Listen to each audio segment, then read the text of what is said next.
Hello sa lahat. Merong dinala sa atin dito na HP laptop.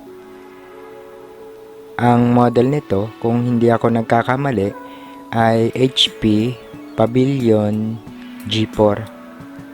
Matagal na itong video na ito. Kung hindi ako nagkakamali, mga 2 years na. Bali, i-upload ko lang. Baka sakaling may makuha kayong idea. Bali, ang issue nito, hindi nagpa-power on. Makikita nyo dyan na una kong ginawa ay sinukatan ko ng voltahe yung power supply. At makikita na nag-reading ito ng 18 volts. Minsan, akala natin na good yung ganitong reading ng voltahe.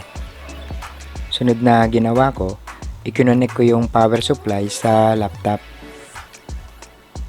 Makikita nyo na hindi umiilaw o hindi nagbiblink yung charging indicator.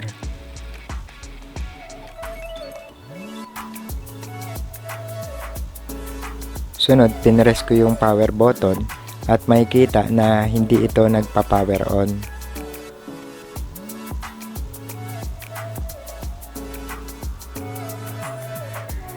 Ang next na ginawa ko, tinanggal ko yung battery at sinubukan ko uling i-power on. Pero makikita na hindi pa rin ito nag-power on.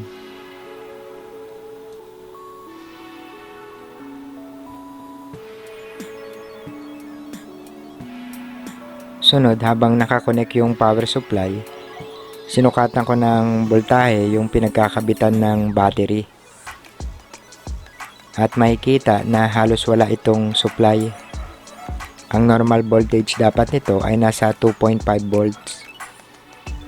Sinubukan ko na ding i-reset yung CMOS battery nito, pero wala pa rin, hindi pa rin nagpa-power on.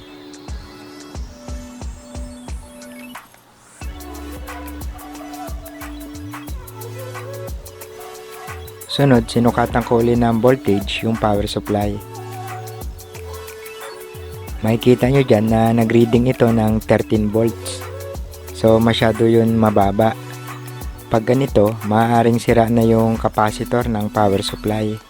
Kaya bumababa na yung voltahe na binibigay.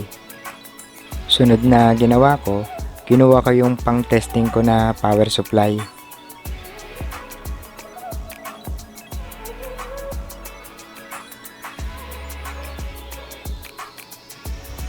Then ikinabit ko sa laptop at sinukatan ng voltage.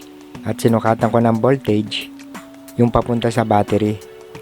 Makikita na mayroon na itong voltage na nasa 2.9. Malamang sa malamang, goods na to. So makikita nyo dyan na ipa-power on ko ito.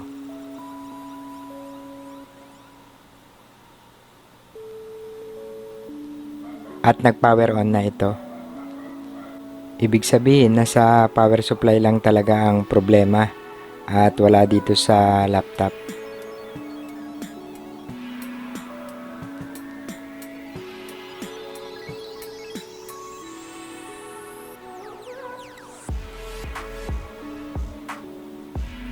So hindi ko na ni-repair yung sira na power supply. Bali, mayroon naman akong spare dito na power supply.